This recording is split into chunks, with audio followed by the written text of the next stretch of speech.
there's the rare occasion when I'm in a bookstore and I just happen to be looking across the shelves and see a name that I recognize, but um, attached to a book that I didn't know that person had written. And this is what happened in that instance. I think several years ago, I'd read a book by this guy named No Place of Grace, and his name was Jackson Lears. I remembered his name, I remembered enjoying the book, but I was browsing the bookstore shelves and found this book, which I'll be reviewing now. It's called Something for Nothing by Jackson Lears. And this is kind of the same type of history. It's an interesting and well written work in the vein of social and cultural history, much like No Place of Grace, which I think he wrote about 30 years ago. It looks at a wide swath of subjects from gambling, the rise of the market, and various Native American and slave folk traditions, all related to luck and chance. Okay, so it's basically all about luck and chance and the things in American culture that revolve around that. Um, Gambling, for example, card playing, dice playing. As you can see from the pictures on the front,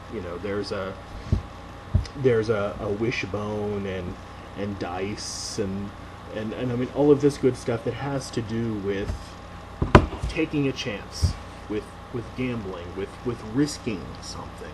And that's what he's talking about in the context of American culture. According to Lears, there are two contradictory forces that have always been at the heart of the American experience. There is the speculative confidence man who has had his eye on main chance rather than moral imperative, and the other which, as Lears says, exalts a disciplined, self-made man whose success comes through the careful cultivation of Protestant values. And Protestantism, of course, is the main vehicle of that sort of anti-chance, anti-gambling instinct that runs through American culture. He calls these two instincts the culture of chance and the culture of control, respectively.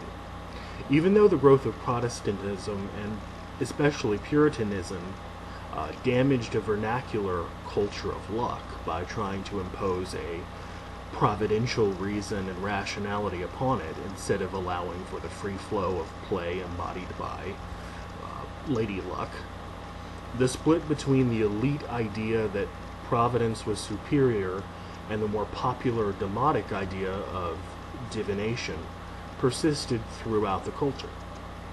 And Lears looks at the cultural importations of African slaves and Indians that created complex social relations with whites. As John Greenleaf Whittier asked rhetorically in 1847, is it not strange that the desire to lift the great veil of mystery before us should overcome, in some degree, our peculiar and most republican prejudice against color, and reconcile us to the necessity of looking at futurity through a black medium?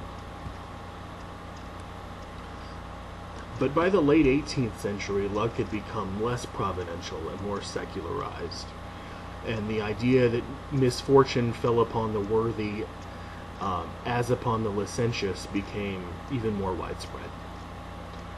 This is related to the American idea of secular reinvention, or as Martin Buber, the theologian, put it, the grace of beginning again and ever again. But as chance was secularized, it was simultaneously driven into the underbelly of society. There were gentlemen who took pride in their flirtation with luck for luck's sake, while sharpers, that is, swindlers, gamblers, confidence men, would cheat the game for $1.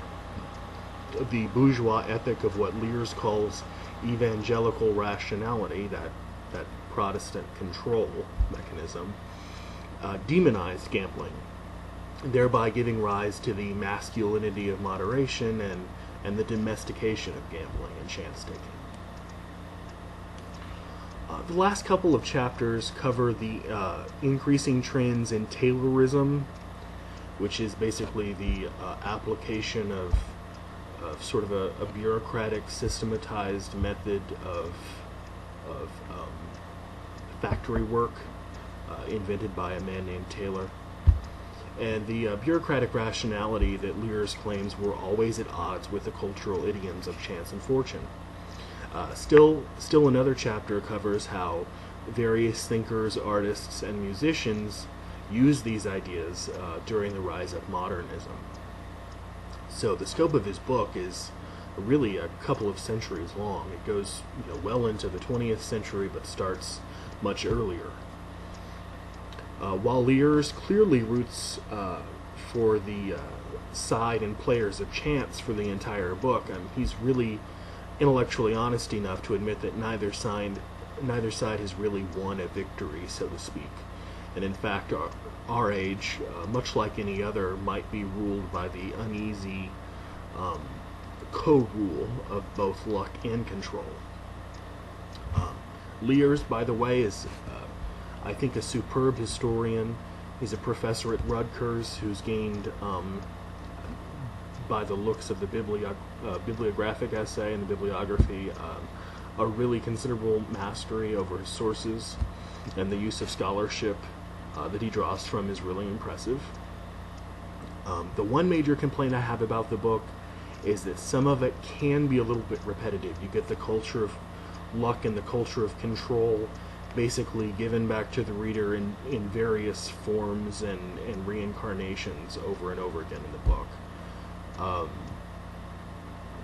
So much so that you get the feeling sometimes that it didn't need the recapitulation that he's always giving it. This makes the first 2/3 of the book move a bit slowly, but the last third picks up, though this may have just been because of the cultural shift toward a different kind of intellectual history when he starts to talk about modernism towards the end. A note on the rating of the book, which will be in the sidebar section. If you're interested, if you're really interested in a book like this, I would say this is easily 4 out of 5 stars. If your interest is more casual and you're not interested in wading through some possibly more academic work, it might not be as interesting to you. So, but if you are interested in it, it's just be ready for sort of academic work. I think there's some really interesting ideas in here, though, and I certainly had a good time reading it. Something for Nothing by Jackson Lears.